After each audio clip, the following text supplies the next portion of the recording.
आत्म कल्याण के साधन है। भगवान नाम का आश्रय ले तो राम कृष्ण नाम का जप करके गुरुजनों का स्मरण करके कल्याण को हम साध लेंगे। यह जो हमारे आत्म कल्याण के साधन संभाए हैं उनमें परम पूज्या गौ माता सदा वंदनीय आराध्या पूज्या है। साथ ही आज के समय की आवश्यकता है। जब गौ माता हमारे जीवन का अंग बनी हुई थी, कहाँ तक अंग की बात है, शास्त्रों ने बताया है जब हम तीर्थ यात्रा करेंगे यात्रा से पहले यात्रा मूलक गोदान किया जाता है। यात्रा आरंभ करने से पहले गोदान की विधि है और हम यात्रा पूर्ण करके आए, यात्रा की पूर्णता पर गोदान की विधि है। कितना गौ माता हमारे जीवन से जुड़ी हुई थी। किसी काल में हम लोग अपने घर में पूजा पाठ अनुष्ठान करते हैं, उस अनुष्ठान यज्ञ के शुभारंभ में गोदान करते हैं और जब यज्ञ परिपूर्ण हुआ पूर्णाहुति पर पुनः गोदान करते हैं। विवाह यज्ञ की वेदी पर वर वधू को बिठाए जाते हैं तो उस समय वर वधू के दोनों के नाम से हम सब गोदान की व्यवस्था करते हैं। कितना अपेक्षित, कितना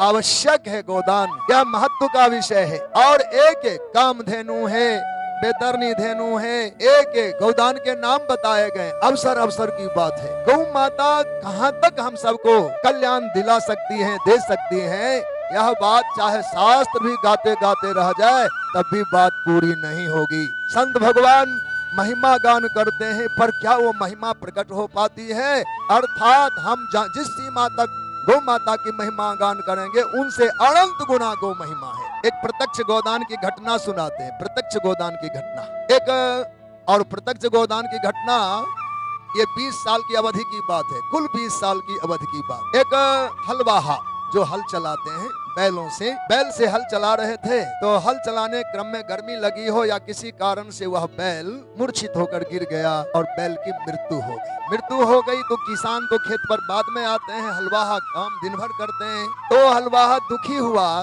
कि हमारे हल चालन से वृषभ देवता नंदी शरीर का त्याग कर दिया तो मुझे पाप लगा। वो स्वीकार किया कि मेरे द्वारा हल चलाने से बैल मूर्छित हुआ है तो यह पाप मुझे लग गया। किसान खेत पर जब आए तो उन्होंने कहा मालिक आज तो बैल शरीर छोड़ दिया। कहा कोई बात नहीं, कहा हमको पाप लग गया ना, चूंकि हमने हल चलाया है। किसान लगता है उसमें 5-10 रुपए लगेंगे, सेवा प्रायश्चित करना पड़ेगा। तो बात को अनदेखी करते अरे शरीर है छूट गया छूट गया, बातों को टालने का प्रयास किया। हलवाहे ने कहा नहीं मालिक हमको तो पाप लग गया, चूंकि हमारे हाथ से यह बैल अभी अभी शरीर त्याग किया है। किसान अनदेखी करके जैसे उनकी अंतिम गति है उधर सारी व्यवस्था बनाई और हलवाहा घर आया। घर आने के बाद 6-7 दिन की कुल घटना है, 6-7 दिन की पूरी घटना है। उन 6-7 दिन में उनका शरीर पीला पड़ने लग गया। किसका? हलवाहे का। अन्न जल का त्याग कर दिया, हमसे पाप हो गया। क्या ग्लानि, एक हल चलाने वाला कितनी ममता रखता है धर्म से, ये बात समझने की है। और गोदान कितना महत्व का विषय है उसको हम सब समझने का चेष्टा करते हैं अभी। तो वो आत्मग्लानि से भरा हुआ था, शरीर पीले पड़े जा रहे थे। घर वालों ने हट किया जो भोजन करो भोजन करो। मालिक 10-5 रुपए भी प्रायश्चित के नाम पर नहीं दिया, उन्हें सीधी टाल दी कि वो शरीर छूट गया और वो कहता मुझे पाप लगा, इसका प्रायश्चित जो भी शास्त्र की विधि हो साधु ब्राह्मण से पूछ के हमको करना चाहिए। इस क्रम की घटना है। वो घर वालों ने जब भोजन दिया हठ पूर्वक हाथ डाला तो हाथ से कीड़े झरने लगे। 20 साल पुरानी घटना बता रहे। हाथ से कीड़े झरे और दाल साग में कीड़े ही कीड़े हो जाए, वो तो प्रत्यक्ष बात थी। हाथ से कीड़े झरने लगे। 1 दिन 2 दिन क्रमशः 7 दिन बीते और 7 दिन बीतने पर वह व्याकुल होकर के गंगा जी के तट पर भाग के चला।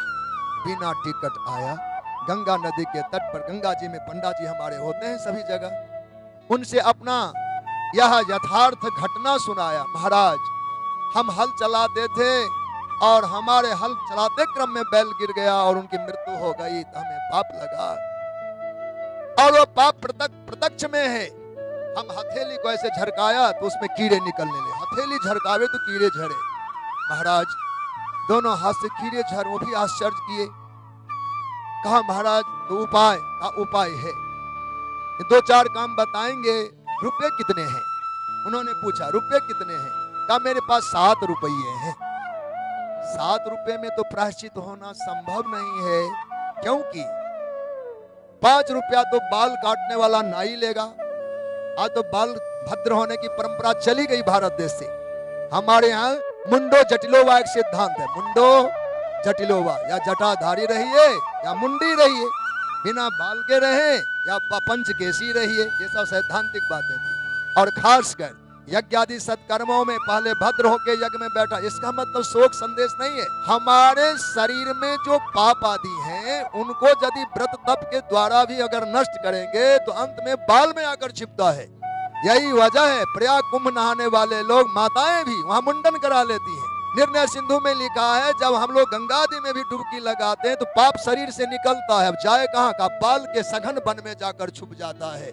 ये महत्व का विषय है, इसलिए लोग मुंडन कराते। तो पंडा जी ने कहा आपको मुंडन कराने में कुछ खर्च होंगे। दूसरी बात, प्रत्यक्ष गोदान की तो सामर्थ्य आपकी नहीं, कम से कम शास्त्र के न्यूनतम मान है 1.25 रुपया। 1.25 रुपया का गोदान कुशा पर रख के करेंगे तो आपका एक प्रायश्चित होगा।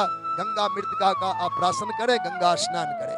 रही बात प्रायश्चित के बाद एक ब्राह्मण को कम से कम भोजन भी कराना अनिवार्य। हमारे यहाँ गाय ब्राह्मण एक शब्द में, एक सूत्र में बंधे, नमो ब्रह्मण्य देवाय गौ ब्राह्मण हिताय च, ये दोनों जुड़वे हैं, इनकी सेवा करनी पड़ेगी। तो ब्राह्मण को भोजन कराए तो 5 रुपया से कम में पेट कैसे भरेगा। नाई बाल भद्र करे तो 5 रुपया से कम क्या लेगा, और 1.25 रुपया से कम में गौ माता का हम दान कैसे कराएं। 2-3 बातें हैं, पर उन्होंने दया की, नाई को बुलाकर कहा बेटा तू 1 रुपया ले ले, इन बेचारे के पास है नहीं, 1.25 रुपया गोदान में हम खर्च कर देंगे और 2 रुपया कम से कम भोजन में ब्राह्मण भोजन करे और तृप्ति हो जाए तो स्वाभाविक अनेक प्रायश्चित हो जाते हैं। इसलिए यह भी अनिवार्य है।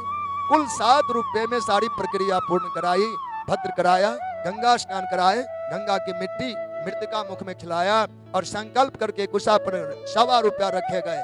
ओम एतावत द्रव्य मूल्य गप्यै नमः, प्रायश्चित का नाम बोल करके एतावत द्रव्य मूल्य गप्यै नमः 3 बार जल छुड़वाया। ओम ब्राह्मणाय नमः, ओम ब्राह्मणाय नमः, ओम ब्राह्मणाय नमः, 3 बार ब्राह्मण के चरणों पर जल छुड़वाया। ओम तत्सत, ओम तत्सत, इतना कहकर संकल्प के बाद जो गोदान की दक्षिणा दी गई, हाथ का कीड़ा झरना बंद हो गया। ये गंगा जी के तट पर 20 साल पुरानी घटना, और इस घटना को किसी ने देखा हो ऐसा नहीं, एक सौभाग्य की बात है। श्री राम पंचायती मंदिर संगरिया में वो पंडा जी प्रतिवर्ष उत्सव दर्शन करने आते हैं और सारी घटना, चूंकि हम कांवड़ यात्रा में वहां जाते हैं तो उन संत का दर्शन होता है। ऐसी घटना आंखों के देखे हुए हाल है। 1.25 रुपया के गोदान एतावत द्रव्य मूल्य करके यदि हम इतने बड़े पाप और प्रायश्चित से बच सकते हैं, जिन धनियों का, जिन श्रीमानों का गौ माता के पेट में 5 रुपया, 500 रुपया, 5 लाख रुपया, 5 करोड़ रुपया गो तृप्ति में, गो पोषण में, गो रक्षण में खर्च होता होगा, उनके पुण्य के उस अंबार को भरा कौन माप तोल सकता है, वो कितने पुण्यात्मा होंगे। सज्जनों, ऐसी महिमा